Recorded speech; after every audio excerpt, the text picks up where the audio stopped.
Hello friends, welcome back. നമ്മുടെ tribal trail series ഇന്ന് ആരംഭിക്കുകയാണ് കേട്ടോ. നമ്മൾ ഗുവാഹട്ടിയിൽ നിന്നൊരു 5 പേര് രാവിലെ 6:30 ആയപ്പോഴേക്കും യാത്ര ആരംഭിച്ചു. അരുണാചലിലെ സിറോ വാലി ലക്ഷ്യമാക്കിയാണ് നമ്മുടെ യാത്ര. ഇടയ്ക്ക് എവിടെയോ വെച്ച് നമ്മൾ ബ്രഹ്മപുത്ര നദി കുറുകെ കിടന്നു. ഒരു വലിയൊരു പാലമുണ്ട്, നല്ല നീളമുള്ളൊരു പാലമാണ്. അവിടെ കുറച്ച് നേരം നിർത്തി നമ്മൾ ബ്രഹ്മപുത്രയുടെ വ്യൂ ഒക്കെ ആസ്വദിച്ചു. അവിടെ നിന്ന് പുറപ്പെട്ട് അധികം താമസിയാതെ തന്നെ നല്ല മഴ ആരംഭിച്ചു കേട്ടോ. മഴയെന്ന് പറഞ്ഞാൽ നല്ല മഴ, കോരിച്ചൊരിയുന്ന മഴയത്ത് നമ്മളൊരു 3-4 മണിക്കൂർ അങ്ങനെ യാത്ര ചെയ്തു. അത് കഴിഞ്ഞപ്പോഴേക്കും ആസാമിൽ പ്രസിദ്ധമായ തേയിലത്തോട്ടങ്ങൾ കാണപ്പെട്ടു. അതായത് നിരപ്പ് ഭൂമിയിലെ തേയിലത്തോട്ടങ്ങൾ.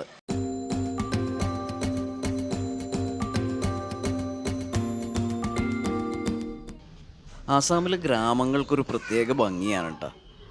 2 സൈഡിലും നല്ല മനോഹരമായ തേയിലത്തോട്ടങ്ങൾ, പിന്നെ അതുപോലെ പാടശേഖരങ്ങൾ, പിന്നെ മഴയത്ത് കുതിർന്ന് നിൽക്കുന്ന ഇതുപോലെയുള്ള മരങ്ങളും അതിൻ്റെ അപ്പുറത്ത് പാടങ്ങളും ചെറിയ ഗ്രാമങ്ങളും എല്ലാം കൂടി നമുക്കൊരു നൊസ്റ്റാൾജിക് ഫീൽ ഉണ്ടാക്കും. ഒരു 20-30 കൊല്ലം മുമ്പുള്ള കേരളത്തെ അനുസ്മരിപ്പിക്കും പലപ്പോഴും ഈ കാഴ്ചകൾ.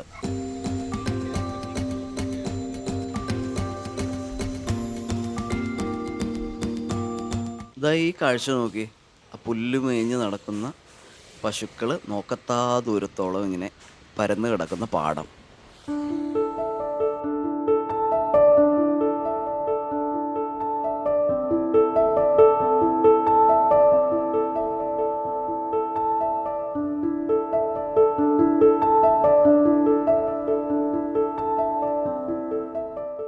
നമ്മളെ സീറോ വാലിയിലേക്ക്, അരുണാചലിലേക്ക് പോയിക്കൊണ്ടിരിക്കുകയായിരുന്നു. അപ്പോൾ അത് ഒരു ഫെസ്റ്റിവൽ, ബൈസാഗോ എന്ന് പറഞ്ഞ ഒരു ഫെസ്റ്റിവലാണ് കേട്ടോ. ഇവിടുത്തെ ബോഡോ ട്രൈബ്, അതായത് ആസാമിലെ ബോഡോ ട്രൈബിൻ്റെ ഒരു ഫെസ്റ്റിവലാണ്.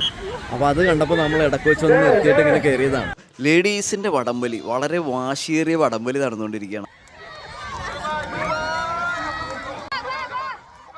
പക്ഷേ ഇടയ്ക്ക് വെച്ചിട്ട് നല്ല വാശിയേറിയ മത്സരം നടക്കുന്നതിൻ്റെ ഇടയിൽ മഴ വന്നിട്ടോ. എല്ലാവരും ഓടി അടുത്തുള്ള ഷെഡിലേക്ക് കയറി. എന്നാലും വാശിക്കൊരു കുറവുണ്ടായില്ല. കൂടെ ഞങ്ങളും ഓടി ആ ഷെഡിലേക്ക് അങ്ങ് കയറി. അപ്പോൾ ഷെഡിൽ പറഞ്ഞ പോലെ അവർക്ക് കൗതുകം നമ്മളെ കണ്ടപ്പോഴേക്കും. നമ്മളെവിടെ നിന്നാണ് വന്നത്, എങ്ങോട്ട് പോകുന്നു എന്നൊക്കെ ചോദിച്ചങ്ങനെ നിന്നു.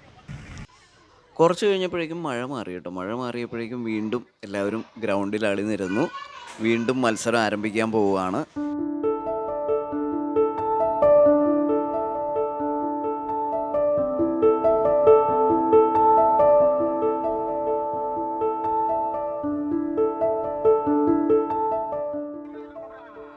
വടംവലി ആരംഭിച്ചു. പക്ഷേ ഒരു ടീം എന്തോ ഫൗള് കാണിച്ചു.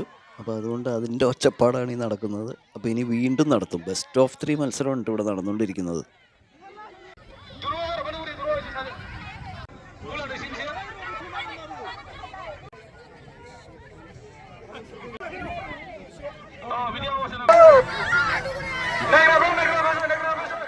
അങ്ങനെ വീറും വാശിയുമേറിയ ആ മത്സരം ഞങ്ങൾ കുറേ നേരം കൂടി കണ്ടു നിന്നു കേട്ടോ.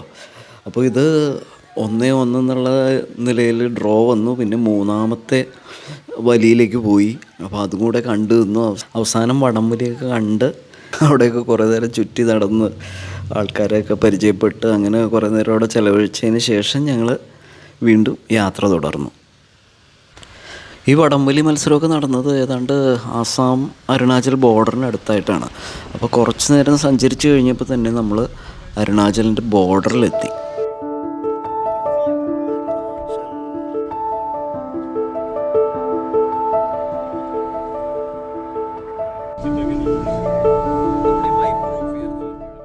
അരുണാചലിൽ കയറിയപ്പോൾ തന്നെ ഭൂപ്രകൃതി എല്ലാം വ്യത്യസ്തമാകാൻ തുടങ്ങി. അതായത് വെജിറ്റേഷൻ വ്യത്യസ്തമായി.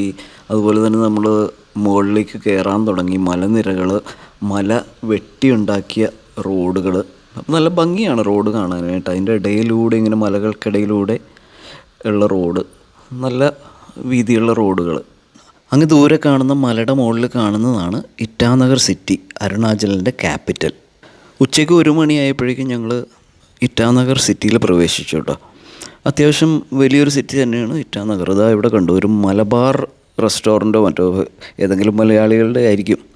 പിന്നെ ഇതാ ഇത് കണ്ടു, ഈ മതിലൊക്കെ നല്ല ഭംഗിയായിട്ട് പെയിൻറ്റിങ് ഒക്കെ ചെയ്ത് നല്ല അടിപൊളിയാക്കിയിട്ടിരിക്കുന്നു.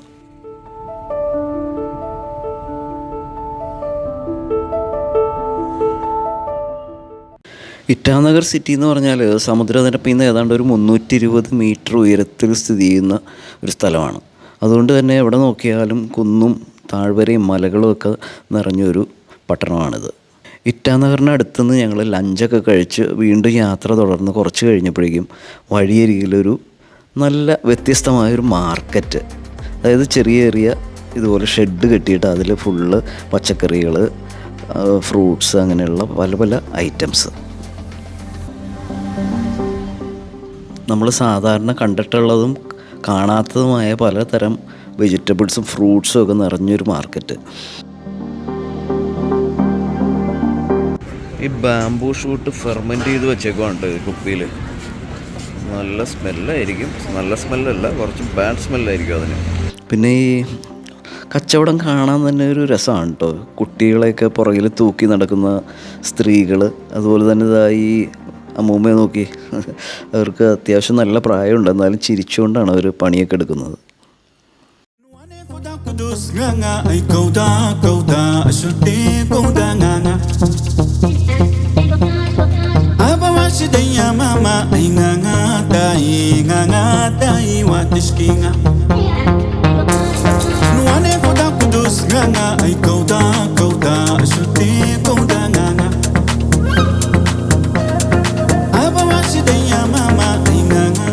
മാർക്കറ്റിനോട് യാത്ര പറഞ്ഞ് ഞങ്ങൾ വീണ്ടും യാത്ര ആരംഭിച്ചു.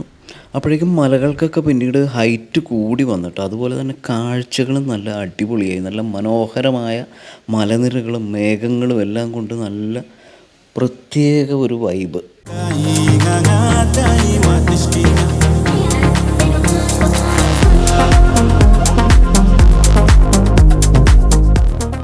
വൈകിട്ട് 4 മണിയായപ്പോഴേക്കും ഞങ്ങൾ പോട്ടിൻ വ്യൂ പോയിൻ്റ് എന്ന് പറഞ്ഞൊരു സ്ഥലത്ത് ചായ കുടിക്കാൻ വേണ്ടി നിർത്തി കേട്ടോ. ഇവിടെ ഒരു അന്യായ വ്യൂ ഉണ്ട്.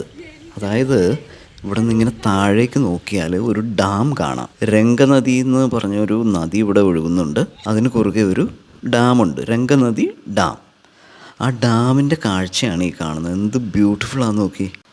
അപ്പം നോർത്ത് ഈസ്റ്റിൽ 4:30-5 മണിയൊക്കെ ആകുമ്പോഴേക്കും ഇരുട്ടാവും. അപ്പോൾ ഇനി നമുക്ക് ഷൂട്ട് ചെയ്യാൻ പറ്റില്ല.